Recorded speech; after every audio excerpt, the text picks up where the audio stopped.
What's going on, Jets fans? Welcome into NYJ Today.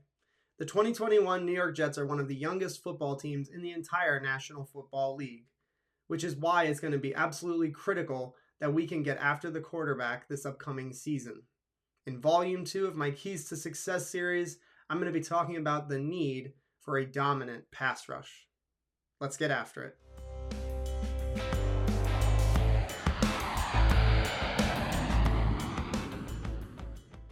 Just a couple of quick announcements before we start the video. I just want to thank you all again for attending the live stream this past Wednesday. If you are not coming to our live streams on Wednesdays, would love to hang out with you guys. We do have a voicemail line that you can call anytime during the week. Leave us your Jets takes and your questions, and we involve those into the live streams. So please check those out. And also, if you didn't know, we are giving away a free signed mini helmet from Wayne Corbett. We're going to give this away to one of our subscribers if we hit 1,000 by September 1st. So there were a ton of people that watched the last video. It was a very popular video. If you're on the fence and if you're wondering if you should subscribe, hopefully this would motivate you. But again, this is just our way of thanking you guys for all of the support that you have given us over the last several months. Philosophically, we know that Joe Douglas absolutely prioritizes the defensive line and the offensive line. He said so himself that, great teams build the lines. That's how you win football games. And we also know that Robert Saleh comes from San Francisco, where they were just in the Super Bowl not that long ago. And one of the main reasons was because they had an absolutely fierce front four pass rush. And again, if you want the New York Jets to have any success, not necessarily Super Bowl success, but if you want them to win some football games this year, this element of the team absolutely has to be strong, and I do believe that it will be. So let's talk about why the pass rush needs to be dominant in 2021. And I think the obvious reason is that we have a very inexperienced and young secondary. The Jets just drafted 3 cornerbacks in the 2021 draft: Brandon Echols out of Kentucky, Michael Carter II out of Duke, and we also drafted Jason Pinnock out of Pitt.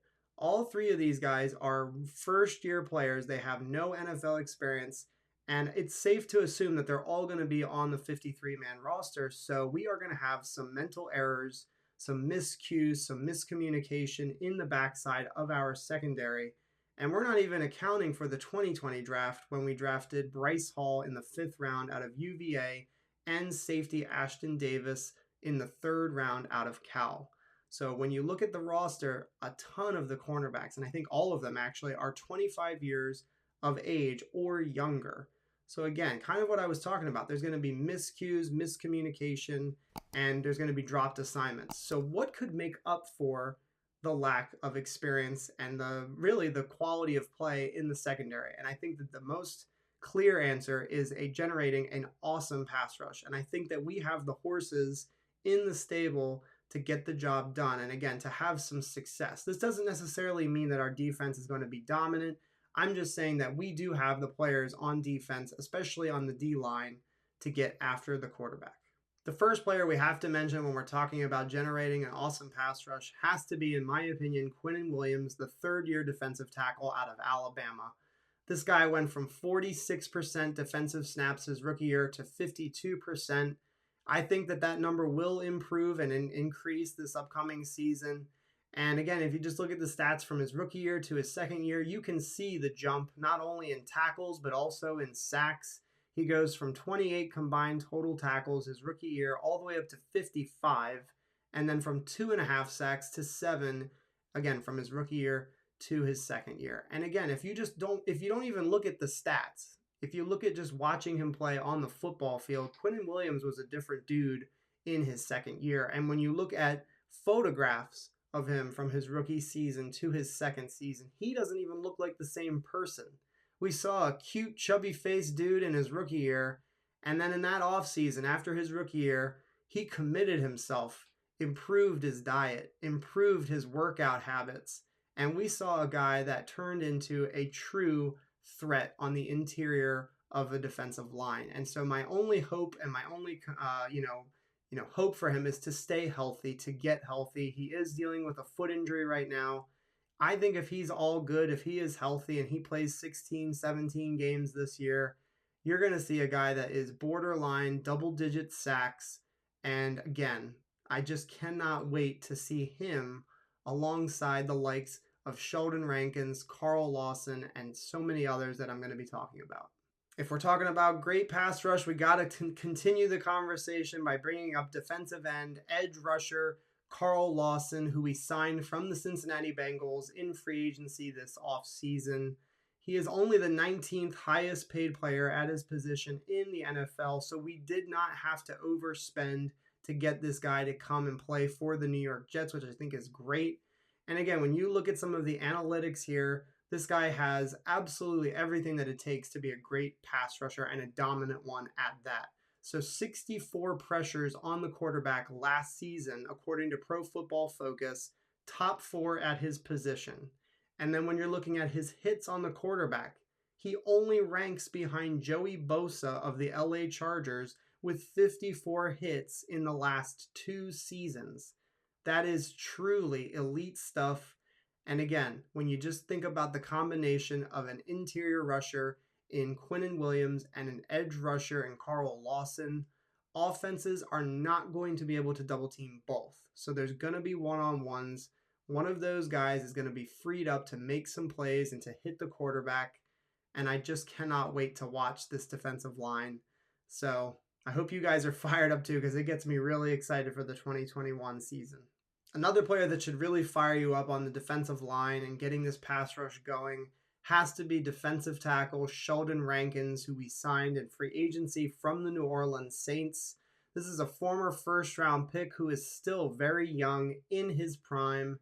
He is coming off of a couple of injury-marred seasons, but if this guy gets right, if he gets healthy, he is going to be an absolute freak, and he's never going to be double-teamed, in my opinion. There's no way they're going to double-team him on the defensive line when you, again, have the likes of Quinn Williams and Carl Lawson. So this guy is just going to absolutely eat on the defensive line. The Saints were one of the best run defenses in the National Football League over the past few seasons. So not only are we getting a pass rusher, we're also getting somebody that's going to help to clog up the running lanes on this defensive line. So just an awesome signing. I was not expecting them to sign him, and I was very, very happy when I did my research about him after the signing. I thought it was outstanding, and again, it really does add some veteran, experience on the defensive line and really will help our pass rush, I think, more than fans realize. And just to emphasize here, again, you have Carl Lawson, Quinn Williams, and Sheldon Rankins all lining up side by side. I think that they're going to have their way with the majority of offensive lines in the National Football League. I think it's going to be very, very common that on third down, we're going to be able to get hits on the quarterback with these 3 that I've mentioned. And there's just many, many more guys that I think are going to be rotating in and out. They're going to contribute to this defensive line. I mentioned 3 names that are kind of obvious in Carl Lawson, Quinn Williams, and Sheldon Rankins. These are 3 names that I think that not everybody is discussing and not everybody knows about in Bryce Huff, Jabari Zuniga, and Jonathan Franklin Myers. These are all very young guys who are talented and who have been handpicked by Joe Douglas himself. Jonathan Franklin Myers came from the Rams, and he has been a very, very interesting and very, very solid piece on the defensive line. I'm not real sure what his position will be. Will he play on the interior? Will he play on the edge in this 4-3 scheme? I'm not really sure, to be honest with you, but I think that he's going to make an impact because he has done that, and he did it very nicely in 2020. Jabari Zuniga is a 3rd-round pick from Florida last season that, he had a ton of injuries he dealt with and never really saw the field all that much. I think Jabari Zuniga, if he can get healthy, if he can get on the field, I think he can make an impact on this defense, considering the star power that's already there. This is a guy that I think will fly under the radar and could really make an impact on defense. And then the last name is Bryce Huff. This is an undrafted free agent that the Jets, picked up. And he analytically looks very, very promising. There's a lot of statistics for him that show that he could become a player on this defense for a long time. So I know that these are up-and-comers, but these are guys that really get me excited and lead me to believe that not only do we have a solid starting lineup, we also have some pieces that we can rotate in to get after the quarterback. 2 veterans that will be back on the defensive line in Nathan Shepard and Foley Fatukasi. These are not big name players. These are not guys that are recognized nationally, but these are rotational pieces on the interior defensive line that, again, are going to help to stop the run, are going to give Quinn Williams and Sheldon Rankins a breather every once in a while. And I just don't think that we should sleep on these two guys. They have made an impact. They have played decently on the Jets. And if they're not going to be counted on to be starters, I think that we should be very, very excited about the idea that we can rotate these guys in to make a difference. To wrap this video up, I just want to give you two more names that I think you should keep in mind. We have Jonathan Marshall, defensive tackle out of Houston, who the New York Jets drafted at the end of the 2021 NFL Draft. And we also have undrafted free agent Hamilcar Rashed Jr. out of Oregon State University.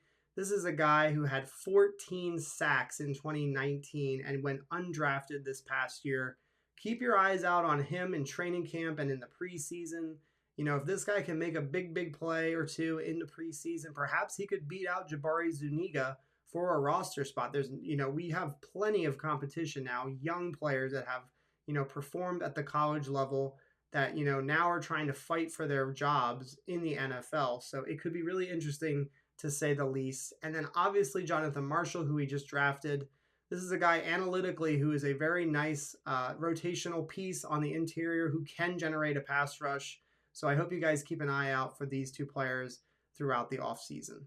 In summary, if the New York Jets can get their pass rush to go to new heights in 2021, I don't think there should be any doubt that this team can be successful, even though we are such a young and inexperienced football team. I would love to hear from you guys in the comments, though. Let me know what you guys think. Will the New York Jets have a dominant pass rush? Do you think that these young guys will step up? How do you feel Quinn Williams and Carl Lawson will do on this defensive line? I would love to hear your guys' takes in the comments. That's going to do it for this video. Thank you so much for watching NYJ Today. Guys, if you could do me a favor and jet up the like button, and if you're new here and you've enjoyed the content, please consider subscribing to the channel. Thank you so much for watching, guys. Go Jets. I'll see you guys next time.